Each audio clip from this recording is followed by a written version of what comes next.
Berikutnya, di sini akan muncul pertanyaan. Ya. Setelah kita masuk ke pendahuluan ini, akan muncul pertanyaan. Ini perayaan Maulid, kan kelahiran Nabi Sallallahu Alaihi Wasallam. Ya. Baik, Nabi Sallallahu Alaihi Wasallam yang merupakan pemimpin anak Adam, Sayyidul Anbiya wal Mursalin. Kapankah beliau dilahirkan? Kapankah beliau dilahirkan? Ya, kalau yang populer, setiap tahunnya dirayakan tanggal berapa? Tanggal 12 bulan 3.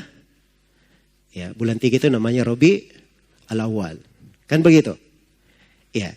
Dan ini memang mayoritasnya seperti itu. Tapi ini bukan kesepakatan ulama. Bukan kesepakatan ulama.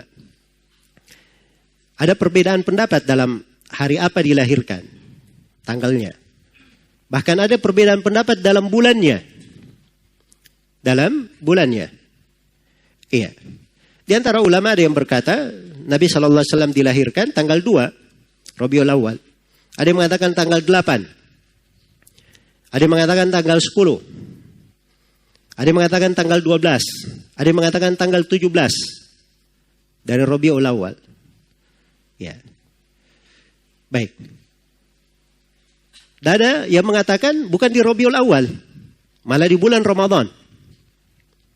Di bulan Ramadan. Ya, dan ini bisa dibuka di buku-buku yang menjelaskan tentang kelahiran Nabi Sallallahu Alaihi Wasallam, yang paling dekatnya mungkin Al-Bidayah wan Nihayah, dan selainnya itu akan ditemukan, dijelaskan perbedaan pendapat ini. Sampai Raja Al-Mudhaffar sendiri, ya, itu disebutkan bahwa perayaan Maulidnya itu tidak di satu hari itu saja, bukan di tanggal 12 saja. Tahun berikutnya berubah di tanggal ini, berubah di tanggal itu. Ya. Bahkan untuk keluar dari celah ini, ada sebagian mengatakan Maulid itu tidak mesti tanggal 12. Dia boleh berpindah di tempat lain. Nah, ini untuk keluar dari masalah ini. Untuk keluar dari apa? Dari masalah ini. Baik. Sekarang yang menjadi permasalahan, sesuatu kalau memang itu sangat penting, tidak mungkin hal tersebut tidak tercatat. Iya. Di dalam apa? Di dalam sejarah, kan begitu. Nah, kita akan kaji nanti hadits salah satu dalil orang yang membolehkan Maulid. Di dalam Sahih Muslim, Nabi Sallallahu Alaihi Wasallam ditanya tentang puasa hari Senin. Kata beliau, "Dalika yaumu wulidtu fihi. Dalika yauma wulidtu fihi wa yauma bu'ittu au unzila alayya fihi." Iya. Hari Senin itu adalah hari saya dilahirkan padanya. Atau hari saya diutus, diturunkan kepadaku. Baik, di sini Nabi Sallallahu Alaihi Wasallam hanya menyinggung harinya. Hanya menyinggung apa? Harinya saja, hari Senin. Iya. Andai kata tanggalnya itu adalah hal yang jelas atau hal yang penting bagi umat, Nabi pasti akan menyebutkan apa? Tanggalnya. Nabi itu orang yang paling fasih. Dan orang yang paling detail dalam berbicara. Beliau diberi dari jawami'ul kalim. Kemampuan mengumpulkan makna-makna yang luas dalam kalimat-kalimat ringkas. Kalau ada hal yang merupakan perkara agama, tidak mungkin beliau luputkan. Sebab tugas seorang Nabi seperti itu. Tidak meluputkan suatu apapun untuk umatnya. Karena itu dalam hadits Abdullah bin Amr bin As riwayat Muslim, Rasulullah bersabda, "Innahu lam yakun nabiyyun qabli illa kana haqqan alaihi ayyadulla ummatahu ala khairi ma ya'lamuhu lahum wa yundhirahum syarra ma ya'lamuhu lahum." Tidak ada seorang nabi pun sebelumku kecuali wajib atas nabi itu untuk menjelaskan segala kebaikan yang dia ketahui untuk umatnya.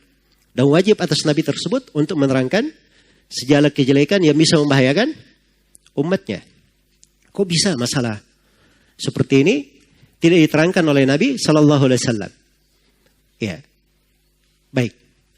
Dan terkait dengan kelahiran beliau Sallallahu Alaihi Wasallam, ini juga tidak diketahui dari umat ini, dari para sahabat, para tabiin, tabi'ut tabiin.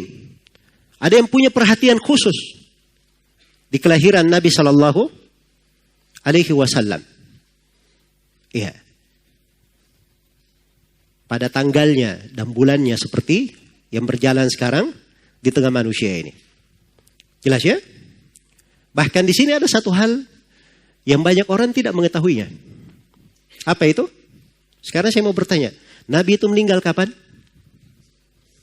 Nah, tanggal 12 Rabiul Awal meninggalnya. Dan ini tidak ada silang pendapat di kalangan ulama. Jelas ya? Karena meninggalnya Rasulullah Sallallahu Alaihi Wasallam ini memang dicatat oleh umat. Nabi berucap sebuah hadits di situ. Diriwayatkan oleh Imam Ad-Darimi.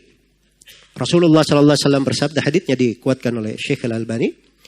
Idza asaba ahadukum musibatan, falyadhkur musibatahu bi, fa innaha min a'dhamil masaib.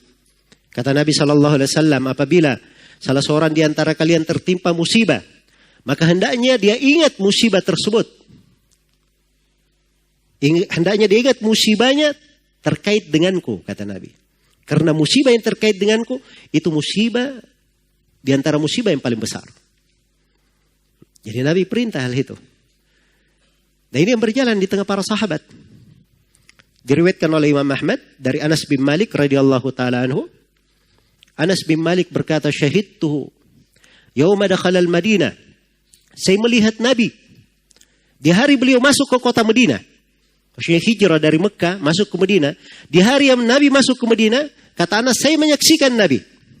Fama ra'aitu yawman qad ahsana wala adwa min yawmin dakhala alaina fihi. Kami tidak pernah melihat, kata Anas, saya tidak pernah melihat satu hari pun yang lebih indah dan lebih terang melebihi hari yang Rasulullah sallallahu alaihi wasallam masuk di hari itu. Iya. Jelas ya? Masuk di hari tersebut. Tapi bersamaan dengan itu juga dia dicatat hari Nabi menginjakkan kakinya di kota Madinah, tiba dari Mekah berhijrah ke Madinah tanggal berapa di bulan berapa, itu juga ada silang pendapat di kalangan ulama. Andai kata hal yang sangat penting ini tidak akan ditelantarkan oleh umat yang begini kan. Jelas ya?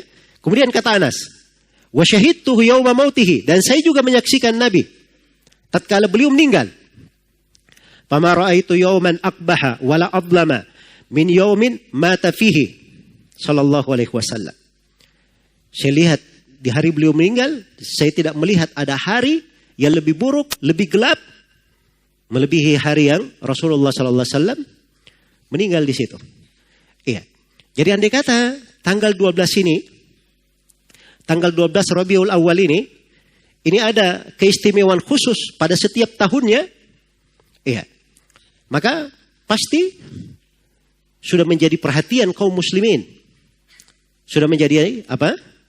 Perhatian kaum muslimin. Tidak mungkin hal-hal yang seperti ini ditinggalkan, ditelantarkan, sampai dilalaikan. Bayangkan 3 generasi. Semuanya lalai, tidak ada yang mengurusinya. Tiba-tiba datang yang belakangan, dia menganggap dirinya lebih pandai daripada yang pertama. Ya. Maka kalau ingin takjub, cari yang ajaib. Nah, ini salah satu bentuk dari keajaiban. Baik. Jadi ini pertanyaan terkait dengan kapan Rasulullah SAW dilahirkan.